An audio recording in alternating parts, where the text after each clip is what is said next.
So good afternoon, everyone. Good afternoon sir. PPT दिखाई दे रहा है ना? Yes sir.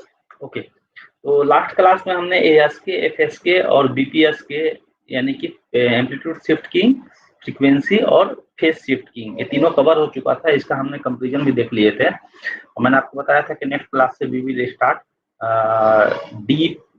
डीबीपीएस के। ठीक है, तो ये जो बाइनरी फेज शिफ्ट कीइंग है, actually phase shift keying is the basically binary phase shift keying, जिसमें कि सिर्फ हम दो डिफरेंट डेटा ले रहे हैं, हम 1 और 0। ठीक है, डिफरेंशियल फेज शिफ्ट कीइंग जो है वो बीपीएसके का ही अल्टर्ड फॉर्म है। बीपीएसके और इसमें डिफरेंस बस इतना है कि बीपीएसके में जो भी हमारा डिजिटल डिवाइसेस है, जो डिजिटल डेटा क्रिएट कर रहे हैं, वो डेटा को डायरेक्टली हम अप्लाई करते हैं एनआरजेड कोडिंग करके और सीधे उसे मॉड्यूलेट करते हैं। यहाँ पे क्या है कि हम डायरेक्टली उस डेटा को अप्लाई नहीं कर रहे हैं, हम क्या कर रहे हैं कि दो जो एक कंजुगेटिव डेटा है उनके डिफरेंस को हम अप्लाई कर रहे हैं, बस अंतर इतना ही है।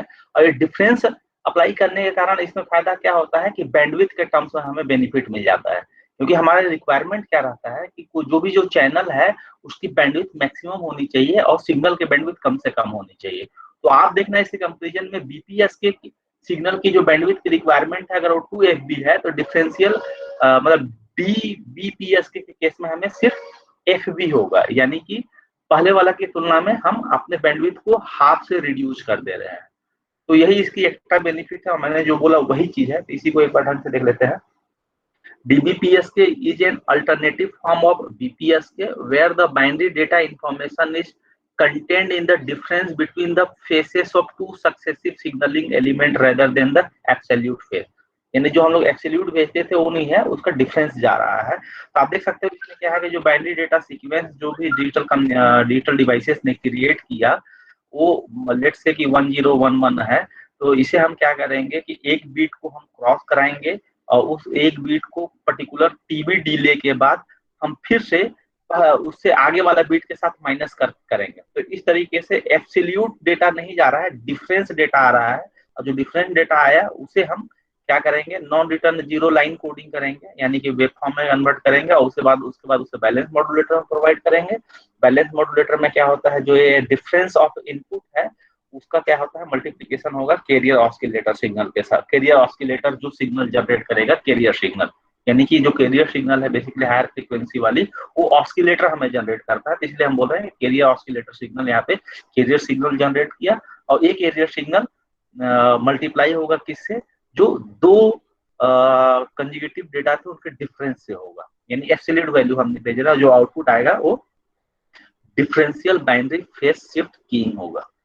ठीक है, this one is the basically basic block diagram of DBPSK modulator. Okay, तो now we will see the DBPSK demodulator, क्योंकि जब भी हम मॉड्यूलेटर देख रहे हैं तो उसका डीमॉड्यूलेटर हम देख रहे हैं, तो फिर से वही हम जस्ट रिवर्स प्रोसेस यहाँ पे भी अप्लाई करेंगे।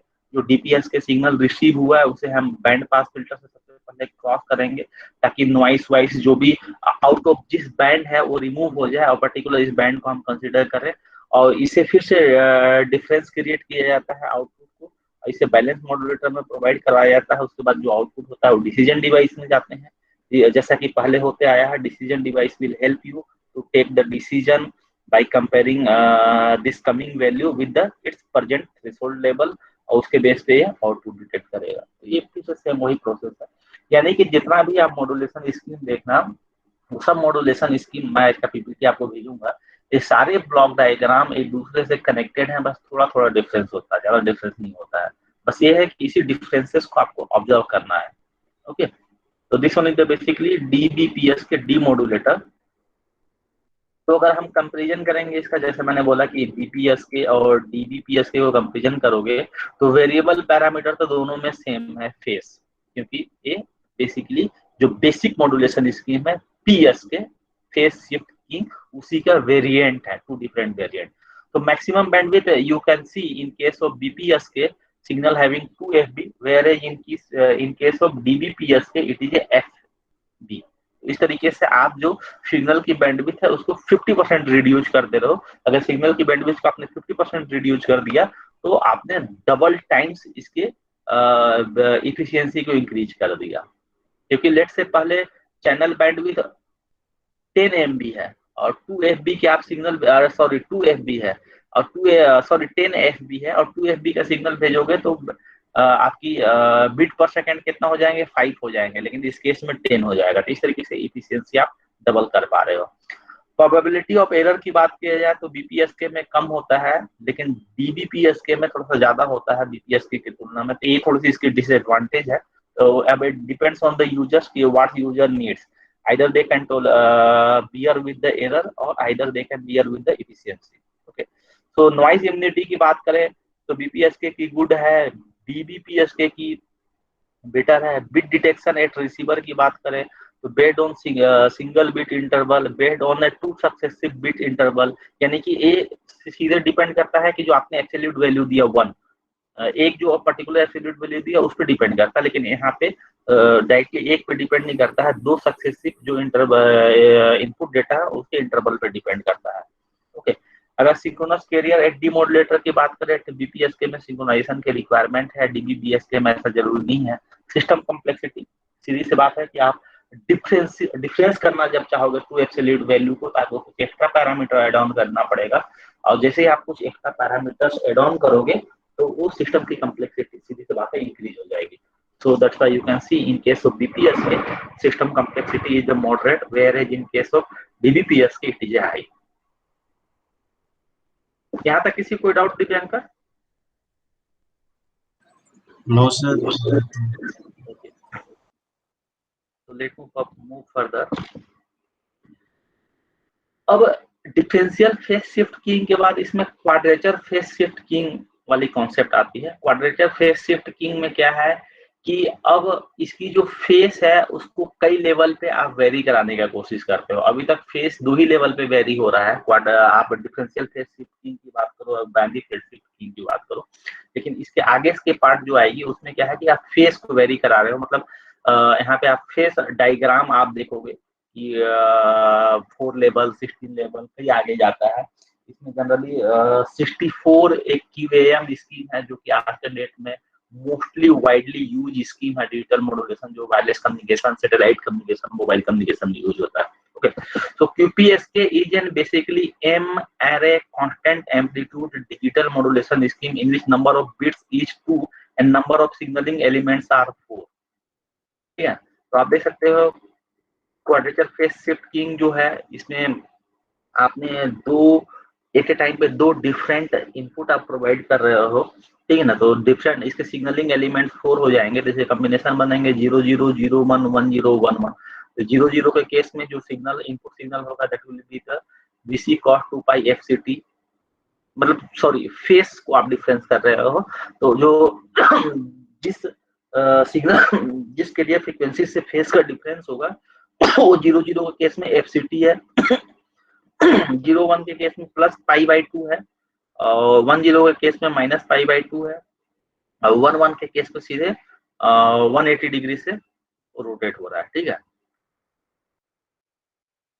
QPSK सिग्नल का symbols, bits and phase shift आप देखोगे तो QPSK के 0 0 को हम S1 से रिप्रेजेंट करते हैं, 0 1 S2, देन 1 0 S3 और S4 1 1।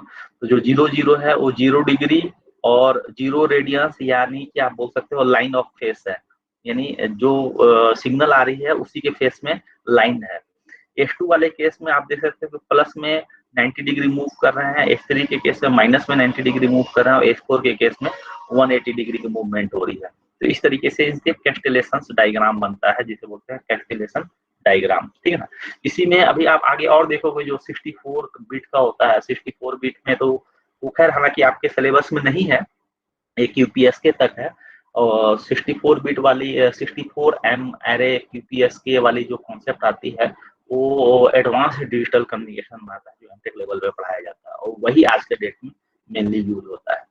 ओके, तो this figure 9.19 basically showing the constellation diagram, यानी कि QPSK quadrature phase shift keying, यानी कि 4 बार इसकी फेज शिफ्ट हो रहा है। तो QPSK modulator can be achieved with the help of this block diagram. इसमें आप देख सकते हो कि सबसे पहले बाइनरी इनपुट डेटा दिया जाता है जिसकी जो बैंडविड्थ है वो FB है, और इसे जब हम बाइपोलर एनर्जेट इनकोडर लाइन कोडिंग से क्रॉस करते हैं तो यहाँ पे सीधे टू पैरेलल कन्वर्टर यूज किया जाता है, यानी कि दो डिफरेंट इनपुट एक साथ हम देने की कोशिश कर रहे हैं। तो यहाँ पे जो रिक्वायरमेंट हो जाएगी वो हाफ हो जाएगी FB/2 और 1 FB/2 को आप चलो I/T से रिप्रेजेंट करो और सेकेंड को Q/T से। तो फिर इसे फिर आप फिर से बैलेंस मॉड्यूलेटर से क्रॉस करवाते हो। बैलेंस मॉड्यूलेटर में क्या हो रहा है कि जो इनपुट डेटा है वो बेसिकली कैरियर सिग्नल से मल्टीप्लाई होगा, और कैरियर सिग्नल के लिए आप देख रहे हो कि आप एक ऑस्किलेटर जनरेटर यूज करते हो, और जो ऑस्किलेटर सिग्नल जनरेट करेगा तो IT के केस में डायरेक्टली मल्टीप्लाई हो रहा है cos 2πfct से, और दूसरे वाले केस में क्या है π/2 से शिफ्टिंग हो रही है। तो इस तरीके से लास्ट में आप एड ऑन करोगे तो जो आउटपुट आएगा V12 प्लस V2t का, that will be the your quadrature phase shift keying signal. Okay, so this one is the basic block diagram of QPSK modulator. Okay, further we are moving toward the coherent QPSK demodulator.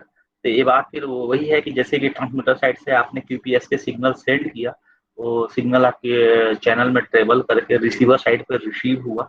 Now जो received signal है इसमें power split मतलब power splitter हम use करते हैं, और splitter use करके हम इसे फिर से दो डिफरेंट पावर को अलग अलग चैनल पे से अलग अलग मॉड्यूलेशन अलग अलग आप कैरियर सिग्नल से मल्टीप्लाई करने की कोशिश करोगे। तो आप देखो पहला है बैलेंस मॉड्यूलेटर M1 जो कि कोहेरेंट क्वाड्रेचर कैरियर 1 से मल्टीप्लाई हो रहा है और दूसरा 2 से मल्टीप्लाई होगा, और इनके आउटपुट को मक्स किया जाता है, और फिर से यहाँ पे शो नहीं है बट डिसीजन डिवाइस यूज किया जाता है और आउटपुट को डिटेक्ट किया जाता है। ठीक है, तो this one is basically coherent QPSK demodulator. Main ऊपर वाला जो पोर्शन है वो हमारा डीमॉड्यूलेटर है, नीचे वाला ऐसी है। तो अगर आप जो QPSK है हमारे सिलेबस में सिर्फ QPSK होता है, लेकिन एडवांस डिजिटल कम्युनिकेशन में जाते हैं तो हम वहाँ पे OQPSK आता है, जिसे कि offset quadrature phase shift keying बोलते हैं। ये offset quadrature phase shift keying मतलब कि आउट ऑफ फेज की बात आती है यहाँ पे, और π/4 है ये, यानी कि 45 डिग्री पे आउट ऑफ फेसिंग हो रहा है। तो इस तरीके से अपने सिलेबस में QPSK है, बट OQPSK भी मार्केट में आता है, π/4 QPSK भी आता है। तो अगर इनको आप कंपेयर करोगे तो पहला पैरामीटर है मैक्सिमम फेस चेंजेस। तो in case of QPSK you will see maximum phase changes will be 1/80 degree ±1/80 degree, whereas in case of OQPSK it is a ±90 degree, and in case of π/4 यानी 45 QPSK degree, in this case you will see maximum phase difference will be ±135 degree. Okay, so next parameter is the amplitude variation at the instance of abrupt phase changes. तो जब abrupt phase changes होता है तो इसमें amplitude की जो variation होती है QPSK में काफी लार्ज अमाउंट में होता है। वैसे तो हम बोलते हैं कि PSK जो स्कीम है मतलब फेस शिफ्ट कीइंग स्कीम, इसमें क्या है कि सिर्फ हमारा फेस चेंज होना चाहिए और दो other parameters like amplitude and your frequency must be constant. लेकिन क्या होता है कि जब हम एब्रप्ट चेंजेस करते हैं फेस में तो एम्पलीट्यूड में भी वेरिएशंस आ जाती है। ठीक है ना, तो यही पैरामीटर्स के बेस पर जब हम QPSK को कंपेयर करेंगे तो जब एब्रप्ट चेंजेस होता है तो QPSK के केस में जो एम्पलीट्यूड वेरिएशन होता है that is very high, whereas in case of OQPSK it is a small, and in case of π/4 QPSK it is a medium. Simultaneous change of in phase and quadrature phase तो QPSK में possible है, दो case में नहीं है। Offset between in phase and quadrature phase QPSK में not available. OQPSK में it is yes possible by using TB second, और in case of π/4 it is possible by using TB/2 second. Okay, तो next parameter है the preferred method of the demodulation. तो QPSK and OQPSK में coherent method use होता है, और π/4 में आपका कोहेरेंट एंड नॉन कोहेरेंट दोनों हो सकता है। तीनों के केस में मिनिमम जो सिग्नल बैंडविड्थ रिक्वायरमेंट है दैट इज द FB। तीनों के केस में जो मिनिमम सिंबल ड्यूरेशन है that is the 2 TB, and receiver design complexity की बात करें तो QPSK एंड OQPSK की ऑलमोस्ट सेम होती है, और π/4 QPSK की नॉन कोहेरेंट यूज होने के कारण, यानी कि कोहेरेंट नॉन कोहेरेंट दोनों मोड पे काम करता है, तो इसकी कम्प्लेक्सिटी मतलब इनकी तुलना में ज्यादा हाई होता है रेस्ट 2 की तुलना में। ओके, तो ये सब हमारे वैसे सिलेबस में नहीं है। जैसे ये आपने QPSK बोला, तो बेसिकली QPSK हमारा क्या है, एम एरे सिग्नलिंग आप यूज कर रहे हो यहाँ पे कि कितना different out of phase you want to create. QPSK यानी एम एरे कांस्टेंट एम्पलीट्यूड, यानी एम एरे कहने का मतलब है यहाँ पे 4 एरे है। तो उसी तरीके से ये 16 एरे भी होते हैं, 32 बिट एरे भी होते हैं, but we are not going over there.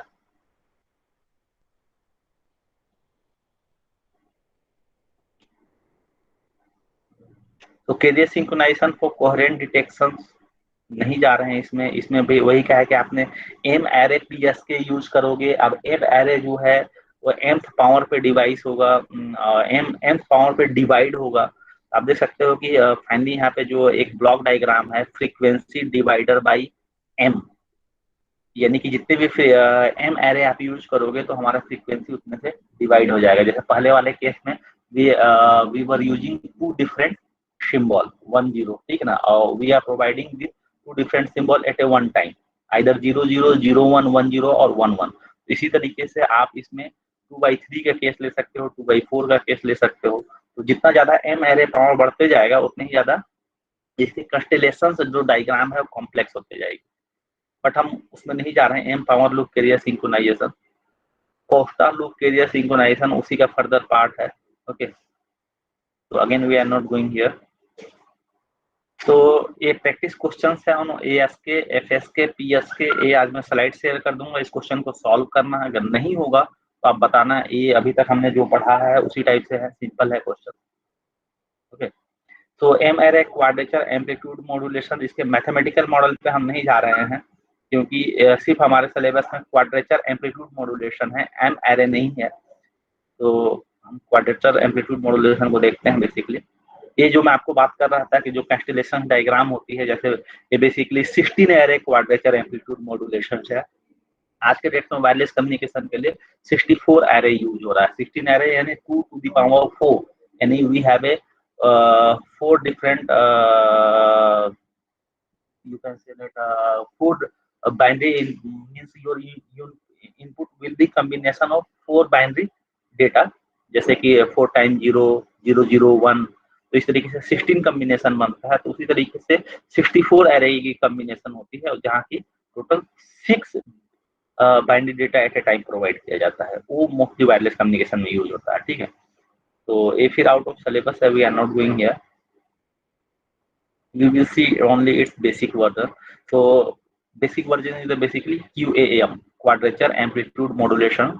So QAM, a form of digital modulation similar to PSK, except the digital information is contained in both the amplitude and the phase of the modulated signal। यानी कि जो PSK है वो हमारा क्या है कि face में सिर्फ चेंजेस हो रहा है, लेकिन एब्रप्ट चेंजेस के कारण एम्पलीट्यूड में भी चेंजेस आ जाते हैं। तो इसी कॉन्सेप्ट को यूज करके एक QAM कॉन्सेप्ट यूज किया गया, जिसमें कि दोनों को ऑथराइज किया गया। At the same time your phase and amplitude both will vary while getting digital modulation इसकी, ठीक है। तो आप देख सकते हो QAM can either be considered as a logical extension of QPSK और it is a combination of ASK and PSK।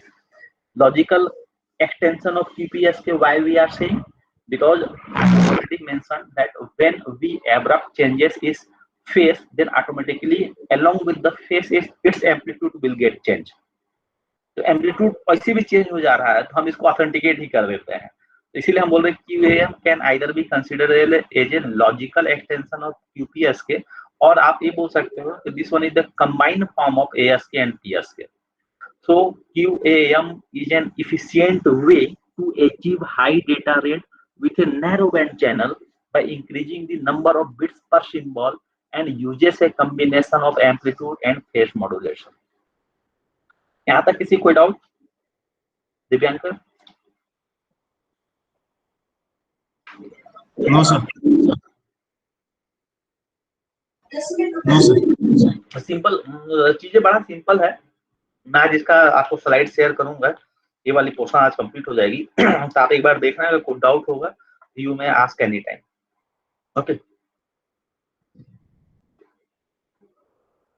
सो इसको हम QAM बोल सकते हैं या QASK मॉड्यूलेटर बोल सकते हैं। तो एक फिर से इसका ब्लॉक डायग्राम आप देखिए। इसमें क्या है कि आपने बाइनरी इनपुट स्ट्रीम प्रोवाइड किया जो कि डिजिटल डिवाइसेस से जनरेट हो रहे हैं, इधर computer, mobile and anything digital devices. और जो डेटा रेट है वो क्या है, FB बीट पर सेकेंड है। इसे क्रॉस करवाया जा रहा है 2 bit serial to parallel converter clock using करके। और इसे फिर क्या है कि दो पोर्शन पे हम कन्वर्ट कर रहे हैं, FB/2 BPS and FB/2 BPS, ठीक है। और ये फिर पहला जो है FB/2 BPS, this one is basically here denoting by the D1 of T and second one is D2 of T, ठीक है। फिर इसे DA कन्वर्टर यानी डिजिटल टू एनालॉग कन्वर्टर से क्रॉस कराया जाता है। फिर इसे बैलेंस मॉड्यूलेटर से क्रॉस करवाया जाएगा। बैलेंस मॉड्यूलेटर में जो ये DA कन्वर्टर की आउटपुट है that will get multiplied by the carrier signal. In first case it will be multiplied by the cos 2 pi FCT, and second case it will be multiplied by out of phase of that cos 2 pi FCT. So out of phase of this cos 2 pi FCT will be basically sin 2 pi FCT. So output of both terminal, D1T terminal and D22 terminal will get sum, and that output of this sum will be VQAMT, यानी कि voltage quadrature amplitude modulation scheme, जैसा कि modulation signal जैसा कि आप पहले QPSK में देख रहे हो, एग्जैक्टली वैसे ही है। बस थोड़ा सा डिफरेंस है यहाँ पे कि पहले वाले केस में डिजिटल टू एनालॉग कन्वर्टर नहीं यूज हो रहा है, यहाँ पे यूज हो रहा है। Okay, so this one is the basically basic block diagram of QAM/QASK modulator scheme. So next block diagram is basically representing the QAM/QASK coherent demodulator scheme. तो एक coherent demodulator scheme वैसा ही कुछ है जैसा कि आपने QPSK के demodulator scheme आपने देखा था। तो इसमें आपने देखा कि QAM सिग्नल आपको रिसीव हुआ रिसीवर साइड पे, और ये सिग्नल जो है दो डिफरेंट टर्मिनल पे ट्रेवल करेगा। एक टर्मिनल जो है वो कोरिलेटर 1 है, दूसरा कोरिलेटर 2 है। और डिफरेंस बस इतना है कि यहाँ पे जी मॉड्यूलेशन के लिए जो कैरियर सिग्नल यूज कर रहे हैं, पहले वाले में इन फेस यूज हो रहा है, दूसरे वाले में 90 डिग्री फेस शिफ्टर के थ्रू यूज हो रहा है।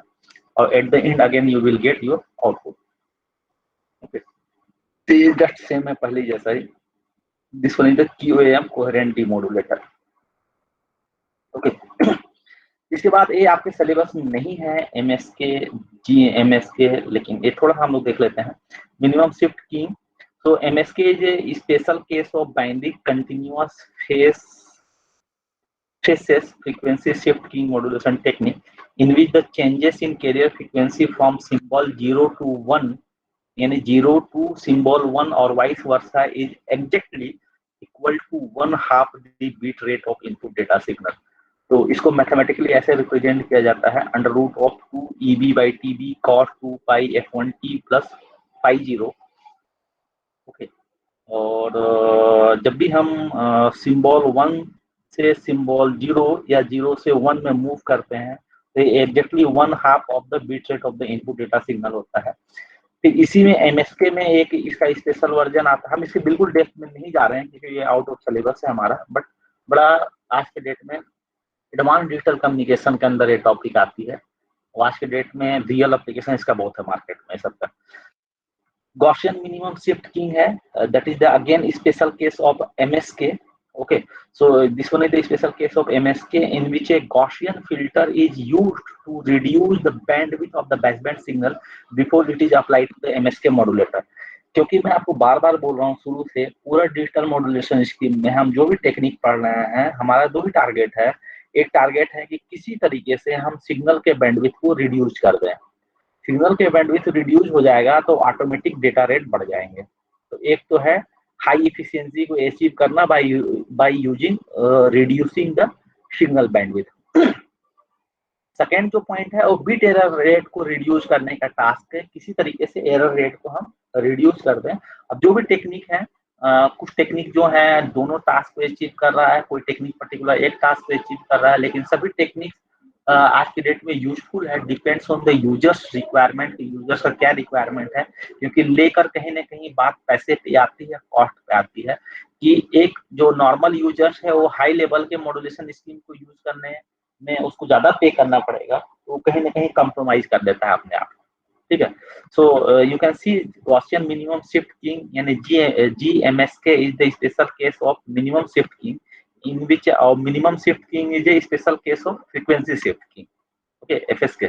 So in which a Gaussian filter is used to reduce the bandwidth of the baseband signal before it is applied to MSK modulator. तो आप देख सकते हो यहाँ पे फिर से इनपुट जो सिग्नल है डिजिटल डेटा के थ्रू, डिजिटल डिवाइस के थ्रू जो जनरेट हुआ है वो बाइपोलर एनआरजेट इनकोडर से क्रॉस किया जाता है, फिर इसकी जो आउटपुट है वो गॉसियन फिल्टर से क्रॉस किया जाता है, फिर उसे फ्रीक्वेंसी मॉड्यूलेटर पे अप्लाई किया जाता है और कैरियर ऑस्किलेटर सिग्नल जो कि कैरियर सिग्नल जनरेट किया है उससे मल्टीप्लाई होता है, तो finally whatever output you will get that will be your GMSK signal. Okay, so this one is the GMSK modulator using frequency modulator. GMSK modulator using phase modulator, जैसे frequency modulator है वैसे phase modulator के through है, but we are not going here.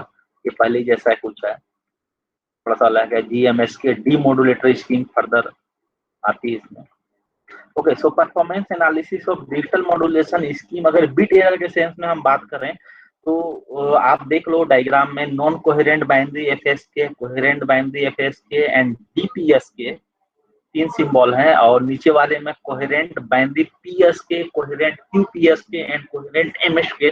ये जो नीचे वाली cases है जिसमें तीन कंबाइन है, इन केस में बिट एरर रेट काफी रिड्यूस हो जा रहा है कंपेयर देन प्रीवियस थ्री के केस में. तो ये डायग्राम यही बेसिकली शो कर रहा है कि जो different digital modulation scheme market में अवेलेबल है वो बिट एरर के सेंस में क्या परफॉर्मेंस दे रहे हैं. तो ये वाली जो फॉर्म है PSK, QPSK and coherent MSK, ये वाली form digital modulation scheme basically showing the good performance in terms of bit error rate. Okay, so figure 9.41 is the BER curve for BPSK, MRA, PSK and MSK. तो choice of digital modulation technique, मतलब एक कौन सा digital modulation technique को choice करे वो depend करता है वेरियस पैरामीटर्स पे. यहाँ पे दो डिफरेंट मतलब मेजर वेरिएशंस है. One is the linear digital modulation and second one is the non linear digital modulation. So we have a different parameters. One parameter is the amplitude of the carrier signal.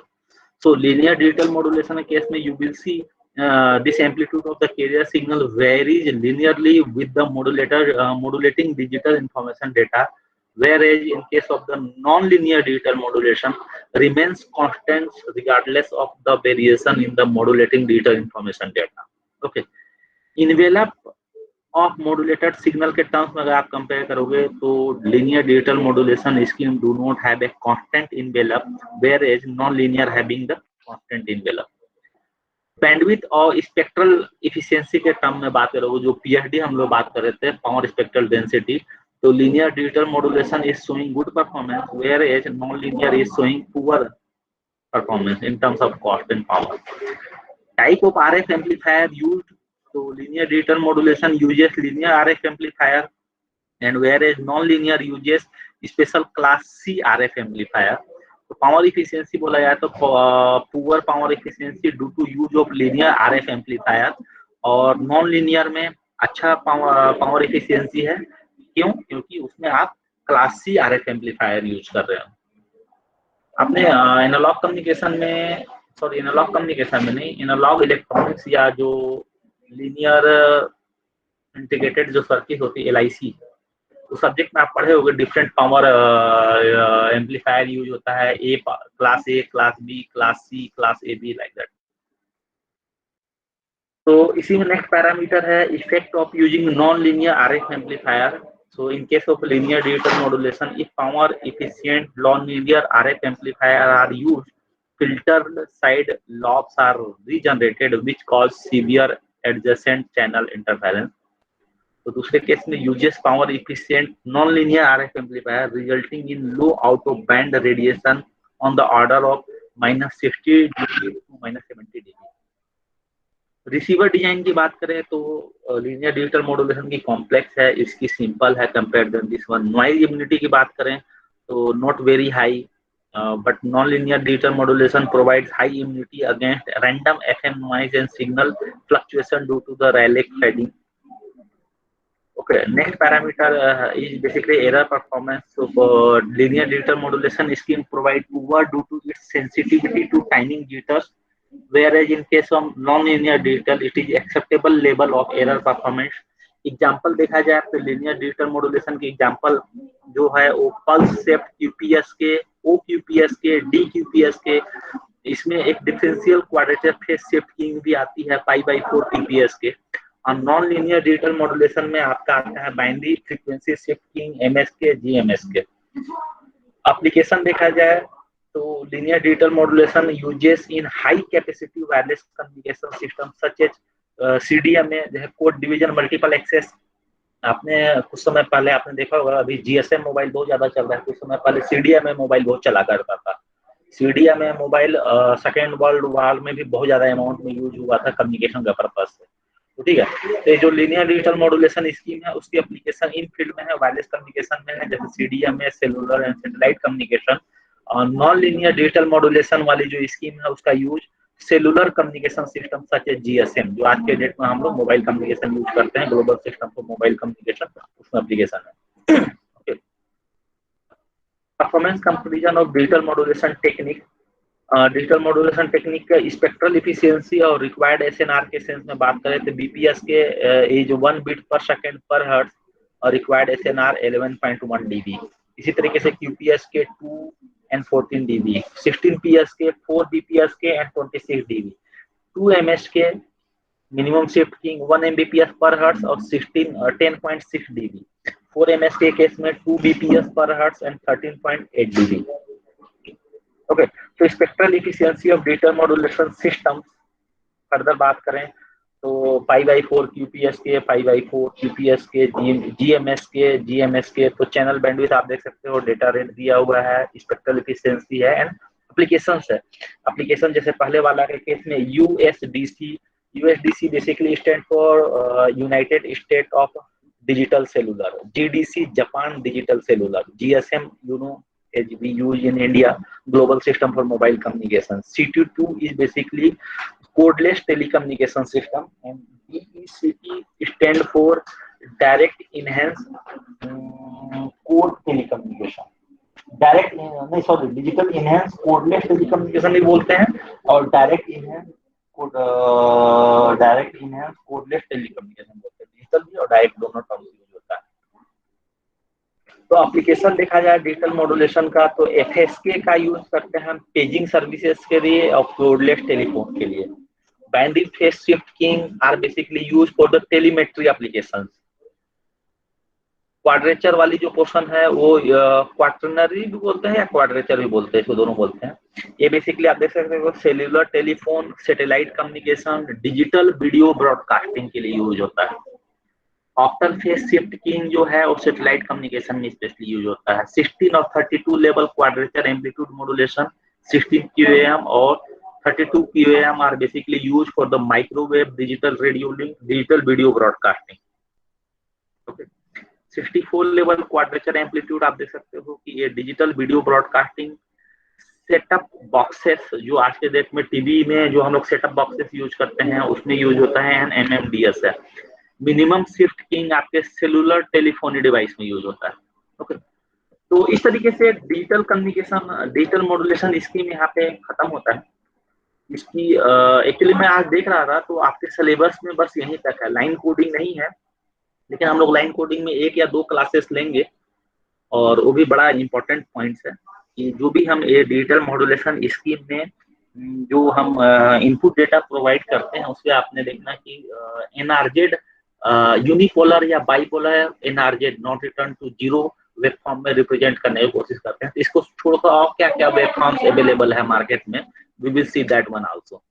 Okay, so this unit will take further to finish it either 1 or 2 classes hardly. So till now anyone having any doubts, so please let me know. Sir minor के marks देते यार मेरे पास minor का copy, चलो कोई नहीं, एक ही बार बता दूंगा, ठीक है। Okay sir. तो any else? Anything else? Vinayak आप अटेंडेंस भेज देना मुझे ना, विनायक है?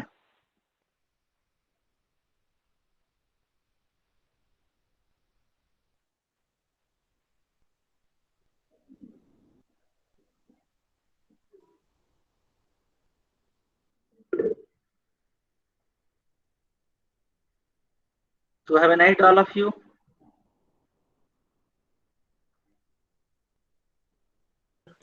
Thank you sir.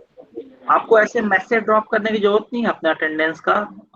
एक अटेंडेंस स्कैनर होता है, उसके थ्रू मैं डायरेक्टली कलेक्ट करने की कोशिश करता हूँ, और वेरिफिकेशंस के लिए विनायक से मैं कलेक्ट कर लेता हूँ। Okay, so no need to drop message of your roll number. So have a nice all of you. Good night, sir.